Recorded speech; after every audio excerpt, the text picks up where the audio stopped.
What's up, y'all? It's your girl Vicky Street, and welcome to the Don't Cross the Streets reunion episode. Now, a lot of y'all saw the viral video that went to about 1.5 million homes, seeing me and my family just do our thing. And now y'all want to know, where are y'all now? So I had to sit down with the Street fam to catch up and get an exclusive on what we got going on and answer the top 10 questions that y'all had from seeing the parody reality show trailer. So let's start off. First of all, how y'all doing tonight? Oh, we good. I'm good. Yeah. Blessed be the rock. All right. So first of all, a lot of people want to know, what made y'all film this in the first place? I feel like I got to start off because it was my idea. I just thought y'all was really funny, but what made y'all allow me to just do this? What made y'all just get in the moment and forget I was even recording?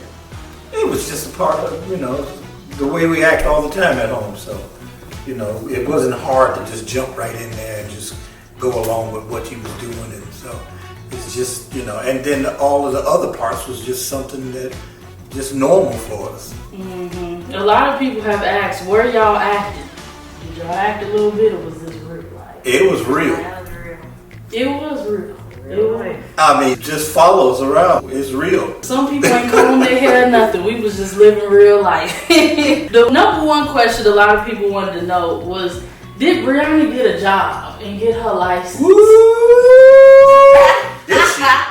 How many years later we talking? So this was about 10 years ago. So Brianna, you were how old at this point? 10 years ago? But back then you 15. was just 15, and it was hard to get a job. And but so now she's what? 26. 26? Lord have mercy. Almost. So let the people know, what have you been doing since then to get your money up and get on the road? I didn't have multiple jobs, but in high school around that time I started doing hair, which I still do. And you did your own hair today? And I did do my own hair. Period. And the people can book with you if they want. Yes, they can book with me at Freewave Slays on Instagram. Period. And she did graduate. Yes, I graduated from hair school too, so I know what I'm talking about. So you know how to slay. And she got a car and her license. Oh yes, I did get jobs and stuff like that, but I have a car now. What kind of car? A Hyundai Sonata 2021. You got your driver's license? Yes. No thanks to y'all, because y'all wasn't trying to let her drive. I did help her drive. Because she didn't have permission to use y'all car. I had to beg. How did you eventually end up getting it? How did you get 50 hours? I had to beg to drive. I let her drive. Every day. But it was scary. Now, why wasn't it so scary when it was my time? It was scary to you too. Because I was That's still in because the I'm car. nervous. Yeah, you was still in it, trying to sneak out and stuff. So, but Brianna, a couple times I had to just grab the steering wheel and like, girl, where you going? I think that was very black family of us. I don't know what it is about the black family to be apprehensive about everything, but a lot of people in the comments related to that, saying it was hard for them to get their permit too. They had to convince their parents. But such is life. Yeah. We used to it. Another thing we used to, and a lot of dads in the comments could relate, was to how you told Brianna to pick up the sock anyways. Well, Why you tell her to do that if it wasn't her sock? but it was right in the middle of the floor. But we all know who the socks belong to. Point to whose sock y'all think it was. This one right here. I said I was going to nickname you Socks because you always take your socks off everywhere and leave them there. It's just a habit. I like being comfortable. Yeah, right. Well, pick your socks up. That was one of my favorite parts because you did what was called breaking the fourth wall. You know what that is now? You just got right into the television, and I thought that was hilarious. So it's always my socks for the people who want to know. All right, now everybody wants to know. Oh Lord. Yeah, Mama Street, we coming to you next. Now, a lot of people said you was their favorite character. You just seem like this God-fearing woman who also knows that her food is fat because she's been cooking for 45 years. It is fine. 45 years. And the number one 55 question, now. 55 now, since all this time has passed. The number one question folks want to know, what was going on with you and Patti LaBelle? What is this beef about? No, I ain't got nothing against Patti. No, she can let me, No shade. yeah, right. She can let you hold a couple dollars or something. And that's for You real. think Patti got that money? Patti got that money. I was the one who was doing her hair though. Patty hair always fat, but what you tell me, Mom, about the pies? If you can have a sister-to-sister conversation about Patty, no shade, and you can talk to Patty about these pies, what would you slide her closer to? I don't believe she made them pies. What?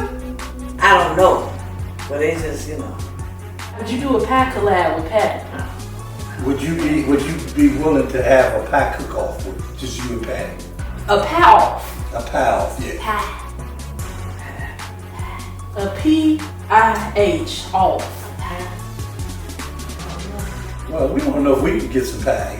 When you gonna make some of your pies soon or what? How can people taste this pie? Because everybody want to know, are the pies in production now? Well, not yet. But hey, who knows? It sounds like you Who might knows? come out of retirement. I think you have some accolades that's worth talking about. So in the last 10 years, you have gotten to the Hall of Fame for The Knot, which is a huge wedding organization. Yes. So you did won The Knot 4 different times, Wedding Caterer of the Year. The best way for people to taste your food is how? Well, they can book me on heavenlyeats.com. That's one way. Google me. You know, I'm gonna put this in the atmosphere. We gonna do a pie pop-up coming to a city near you. Oh, wow. I think that would be dope, and we can start right here in the city of Chicago. So be looking out for some of the biggest events or a town near you where you can taste not only the pie, but this cracked tea. Okay. Oh, yeah. Now we nicknamed it that because literally your company slogan is "We are not responsible for your addiction." Yes. And not only do you have the pies and the tea, but you got the toffee, and some people just call it the crack toffee. Yeah. It calls stuff the crack tea. And right now we also have on these T-shirts Oh, yeah. because one of the favorite lines from the trailer was, what is it, Brianna? The darker the people, the sweeter the tea. Yeah. Amen. The darker the people, the sweeter the tea. That's some fat tea. So you can go and get that. Get your pre-orders in right now. We could all For Juneteenth. because it's by Juneteenth. So. Yes, of course. That was a bar for sure. So I love all of how like the family business is getting woven together authentically. Now we gotta answer another question since we on the cooking tip right now. Everybody wants to know, why was the turkey in the sink? Put Oh. some turkey in the sink. Yeah, I see the Dad. turkey. Yeah, The you turkey said was 3 in times. the utility sink. And why do you think it was in there? Well, I found out that your mom was just, Now let her tell it. well, go ahead, man. Because Why it's was turkey in the why sink? was it And in the the utility Because sink? nobody helped me get the grocery out of the car. And so when I came into the mud room, the turkey was frozen, packed up, frozen. And so I just set it there momentarily. That's why the turkey was Dad in being the dad sink. was egging it on. And the so, Instagram. yeah. Well, it was So something if I had never. if y'all 3 had to help me get the stuff I out. mean, how do then you it would've been in there. act? How do you act when you come and you see a turkey in the utility sink? Well, set the record straight. The turkey had clothes on, right, Mom? Yeah, clothes on. I ain't nasty now. So Okay. hey, that's what we want to know. That's all Why we was wanna the turkey know. in this? I ain't nasty. So that's I why just thought it was. I just thought it was kind of funny. That's wrapped all. up It was funny. It was funny. in the bag from the store. But the turkey was good after you cooked it. So Yeah. I'm just saying, hey. So that's something you can expect. Papa Street be instigating. I didn't mean to tell everybody that the turkey was in the, We know you're not nasty now. And we didn't know that we was going The tea is fat, the fast is fat. either. We know you're not nasty. That's important. All right, so why do you all think that this blew up the way it did? Because I posted this 10 years ago and it did not get this reaction. So why do y'all think now it's getting all this traction? I just think the whole, just the whole authenticity of it all, it's just like we weren't practicing or anything like that. It's just how we just carry on around the house, so, and I think that, when stuff is, just genuine, people can feel that, so, and, I think that whole genuine part of all of us was, something that you don't get all the time. It's rare. Yes. Yeah. And also, I want to hear from the Gen Zer because I feel like you know a lot about how social media runs. And now that we've seen shows and families that have gone popular, like the Kardashians, like Ron's House that we've got compared to, and then we've watched these things kind of dwindle a little bit off air, and other popular shows that have a lot of fighting in them being the ones that are portrayed to the forefront. I've seen a lot of people in the comments saying how wholesome this was. And we watched this back a bunch of times afterwards, and it was no cuss words in it or nothing, but it was just as entertaining and funny. So I'm just thinking personally, it's just what people are missing right now. It's real, it cleanses the palates, it's a cultural reset. But once again, I'd like to know, like, from a Gen Z analytical standpoint, you the pro, why you think this was popping right now? Well, I think it was popping because it was funny. And nobody is doing that right now. I think everybody, like you said, is missing it.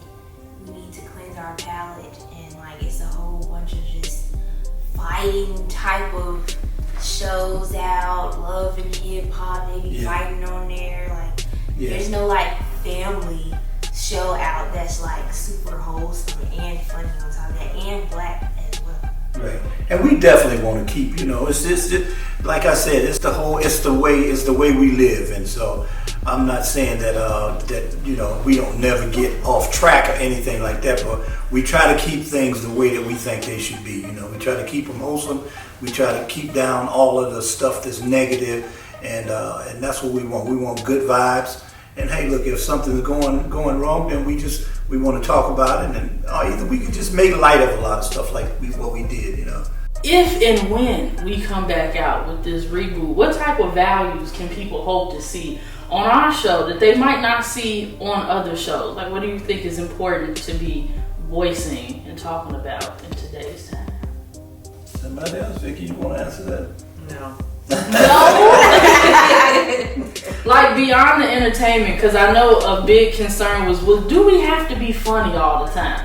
I don't think we do, but I also think black folks have a way of turning demise into entertainment. We're gonna laugh it out.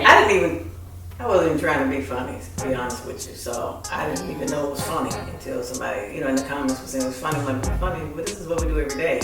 So it was just like, we just in the house. Right, and we've always tried to keep stuff wholesome, keep God, all in the atmosphere in the house, and just certain things that we wasn't going to allow. That's the way we raised y'all. We're not raising y'all to be in here. We're not, raising y'all to be cursing and acting crazy, and we take every moment as a learning moment around here. And so we can make that funny. You know what I'm saying? We can, when we see like, hey, pick up your sock. But then even that moment of her picking up your socks can turn into a moment of, hey, Victoria, girl, get your socks, And, that can turn into, other things, good teaching moments. And so I think all of that kind of stuff, even though it's wholesome, it can still be funny. And to show that, we don't have to be like everyone else. You know what I'm saying? We could, that we have values, and we want to be the best that but we don't have to just go overboard and just do what everyone else is doing. So another thing I like that you mentioned God as well, because there was like two specific parts in the show where you said all of my kids are anointed, and then Mom said, because Jesus got my back, which I don't know why you would say that, but you don't want no smoke with somebody who Jesus got their back. But it's little things like that where it can open up the door to plant seeds, to talk about God, to talk about spirituality, and make it entertaining. And I don't see any shows like that right now, but I know a lot of black folks are spiritual, so I think that's a cool way to bridge the gap as well. And to also further keep talking about where are we now. We haven't talked much about where I've been at and where Dad has been at. So Dad, what have you been doing over the past 10 years? Bridging the gap from what you were doing back then. You were doing a lot of passion. Y'all been passionate my whole life. But how can we bring it modern day? What have you been doing to keep the faith alive? Well, you know what? I've always been, for the last 30 years or so, pastor in a church, building different churches, and helping out other churches and stuff like that. But with me, it's not so much as that you have to pastor or have some great title to live this life. You should just your life should be your lifestyle. Your lifestyle should be like, hey, look, An example. Well, an example is just being you. An example is just being you everywhere that you go. I try to talk to a lot of young people. Matter of fact, a lot of young people just come up to me and say, hey, who are you and what do you do? And it gives me an opportunity to share with them, you know, my journey with God, my journey from the streets. Even though my last name is Streets, and I was in the streets, you know, but my journey from the streets. And so I try to be a mentor, a coach to them. And I think that's what's important. What's important is that you can be approachable by people, and especially young people that want to approach you, that you can tell them, hey, look, the gospel is not something that's spooky. It's something that it's not that far from you, you know, that you can live and that can become a part of your daily life. And it's not a boring thing. It's a part of you, you know, so. Yeah, that's why I am. You know, I'm. You know, I still preach. I do a lot of businesses. I've started several businesses, and I'm always going forth, trying to be the absolute best that I can be, and to try to help someone else, and of course, my family, my kids, you know, my grandkids, everyone. That, you know, that's my journey, and that's why, man. I'm not. You know, I'm happy where I am. You know. And that's been 10, 15 years ago since we did that. But it's so much more that we're always doing something. It's just that we're not always filming, you know. So. And there's always ways you can get in tune with us. So I made my dad an Instagram page. So check out Dr. Street Speaks. He's doing life coaching as well. I think it would be cool to get some mentoring from someone who'd been in the streets already and they ain't too far removed. I'm just saying. Hey. All right. And as for me, I've still been emceeing, and now I've been DJing as well a lot over the past couple years. I also still make music as well and still have been event producing. So you can check out all that here on Don't Cross the Streets, where you're going to get a behind the scenes of it all. In the meantime, comment below anything y'all want to see us specifically talk about on the show, any themes. Y'all can follow us. We're going to put it all in the captions below, all of our socials. So stay tuned for the next episode. Let's see who's going to pick this joint up. Yeah. Don't cross the streets, y'all. Cross the streets. If you want to be a part of the street fam, get your t-shirts at heavenlyeats.com. We're rocking these joints for Juneteenth and year round. We're also doing a pop-up on May 30th in Chicago at Sweeney Todd for their House Blends Day Party. It'll be featuring Mama Street's most popular delectables, and we'll have a limited amount of t-shirts on deck for folks who want to meet the streets as well. See y'all soon. You doing the whole directing and producing and everything. If we need to perk up, we'll try to perk up. I think the energy needs to be perked up. Well, what we gonna do for it to perk it up? We ain't saying that. We just said this. I just asked if you want us all to just laugh. Hey! Ah! Something. What?